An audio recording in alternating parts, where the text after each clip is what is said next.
He knows he exists.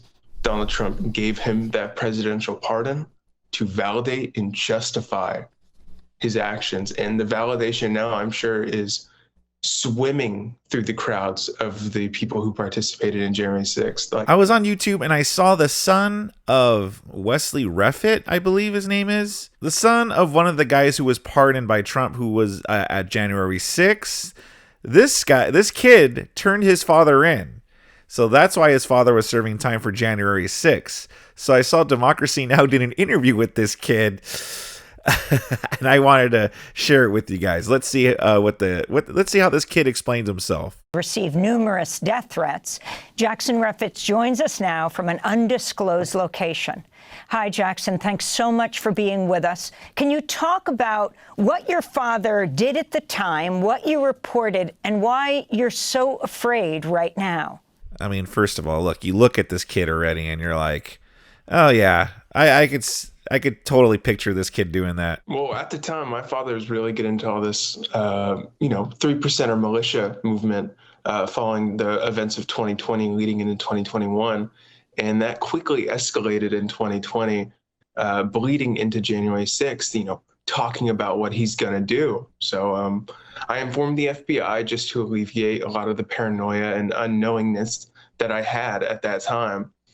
And I didn't realize it, but until January 5th, when he left, I did not know he committed to going to something like January 6th. And he was already on the way.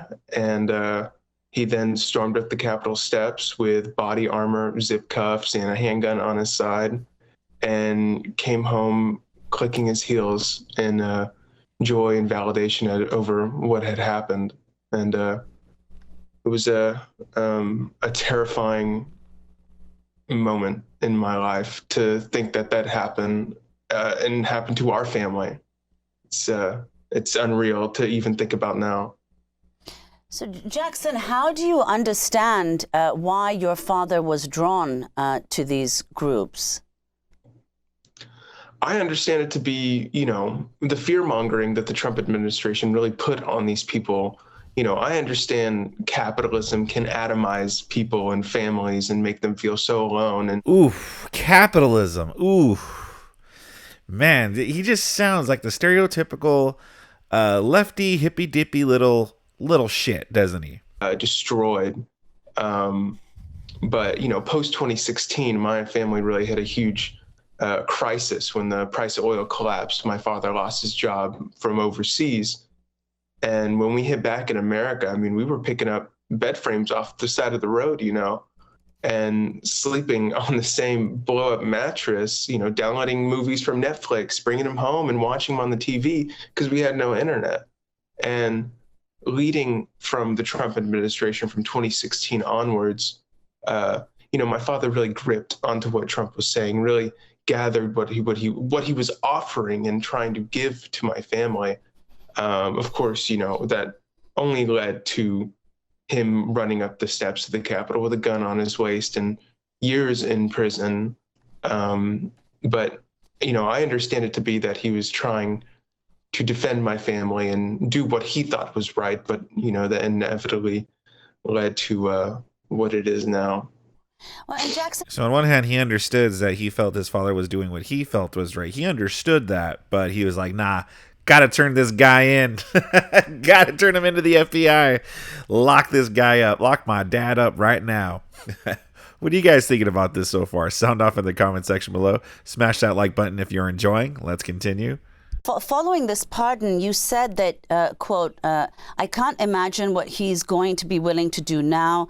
It could get a whole hell of a lot worse. Explain what you fear might happen. So to look at how I'm feeling now, we have to look back post January 6, 2021, is my dad came home more proud than ever for doing something that a man who never knew he existed told him to do. And now he knows he exists. Donald Trump gave him that presidential pardon to validate and justify his actions. And the validation now, I'm sure, is swimming through the crowds of the people who participated in January 6th. Like, that is dangerous, to justify actions like that and to completely validate them is going to be deadly. Not only for me, my situation is explosive and some would call a dramatic, visualization of what's going on in this country, but there are thousands and thousands of people who are just like me, who do not have the same privilege I do of being able to drop everything, move, buy a handgun. All this stuff is very lucky for me to have the opportunity to secure myself. Other people don't have that luxury, and I fear so much for them. So does this freaking kid think his dad's going to hunt him down or something like that? I mean, listen, yeah, I get his dad's probably going to be pissed, but like, does he really, like, he said he had to buy a handgun? Like, does he really think he's going to need a handgun against his dad? His dad's going to come down and freaking come after them? Like, how delusional is that? That's so wacko. Like, listen, I don't know his dad. I don't know them. Maybe his dad's a really dangerous guy. I really have no idea. But it sounds to me like this kid has just been brainwashed. What do you guys think about that? Sound off in the comment section below. Subscribe to my channel if you're enjoying so far. Let's continue. Tuesday, former Oath Keepers leader Stewart Rhodes spoke to reporters after his 18-year prison sentence was commuted by Trump. He went back to the scene of the crime, to the Capitol.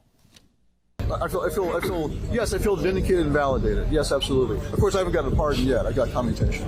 But I'm applying for one. I'm pretty positive I'll get one. When they review my case, they'll understand that I was targeted for who I am, not for anything I did. So Stewart Rhodes' sentence was commuted. He's pushing for a full pardon. That means he can get guns. Jackson, if you could explain why you are so afraid of your dad. Do you fear your father pardoned? He can get weapons. We just showed a picture of him together with Stewart Rhodes. Do you fear he will go after you, that he will kill you? Has he ever threatened that? Well, first off, I want to say that that's the first time I'm hearing that clip with Stewart Rhodes, and that's flabbergasting to hear. I've been saying this stuff about validation and justification. That clip just, dropped to my stomach. That was terrifying to actually hear a member say that. But when it comes to my father, yes, of course I'm terrified of all this stuff. I have nothing but paranoia and unknowingness about what's going to happen in the future, other than what I've heard and witnessed and seen my father and my mother get further and further radicalized throughout these years. I was ignorant when I was 18 when all this happened to think that prison would distance himself from these militias. And his final testimony to the judge, he begged and pleaded that he was never going to participate in this far-right militia nonsense, but he's just been isolated and put into an echo chamber of these people that are going to validate and justify him.